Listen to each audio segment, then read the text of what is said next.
நீங்கள் தொடர்ந்து ஏதாவது வேலை செய்யும் போது அது ஒரு பழக்கமாக மாறும். நீங்கள் அதை ஒரு பழக்கமாக வளர்த்துக் கொண்டால் அது உங்கள் குணத்தின் ஒரு பகுதியாக மாறும். உங்கள் உடலைப் பற்றி கனவு காணுங்கள், அதற்காக தினமும் கடின உழைப்பைக் கொடுங்கள், நீங்கள் அதைப் பெறுவீர்கள். இந்த பயணத்தில் குறுக்குவழிகள் இல்லை. கடின உழைப்பு, அர்ப்பணிப்பு மற்றும் விடாமுயற்சி மட்டுமே. நீங்கள் எதை அடைய விரும்புகிறீர்களோ அதற்காக வேலை செய்யுங்கள்.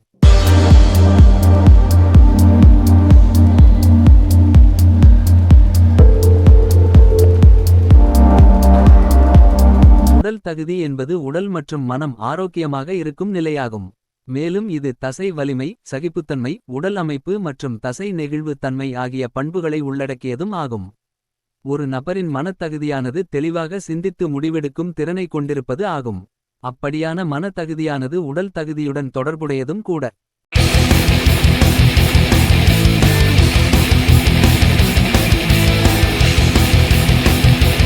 உடற்பயிற்சி என்பது உங்கள் உடலை மட்டுமல்ல, உங்கள் மனதையும் உங்கள் அணுகுமுறையையும் உங்கள் மனநிலையையும் மாற்றுகிறது.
நீங்கள் தசைகளுக்கு கொடுக்கும் பயிற்சியில் உடலும் மனமும் ஒன்று சேர்ந்து செயல்பட்டால் மட்டுமே பலன் என்பது இங்கு சாத்தியம். சில பயிற்சிகள் உங்கள் உடலுக்கும் மனதிற்கும் ஒரு சவாலாக கூட இருக்கலாம். அதை நீங்கள் எப்படி கடந்து செல்கிறீர்கள் என்பது உங்களின் மன வலிமை மற்றும் உடல் வலிமை பொறுத்து அமைகிறது. உங்கள் உடலின் சிறந்த மாற்றங்களுக்கு உங்கள் பயிற்சியை உங்கள் நண்பர்களுடன் சேர்ந்து கொண்டாடுங்கள். அது உங்களுக்கு மன வலிமை மற்றும் உற்சாகம் அளிக்கும். அந்த உற்சாகம் உங்களை பயிற்சியில் அடுத்த நிலைக்கு கூட எடுத்துச் செல்லலாம்.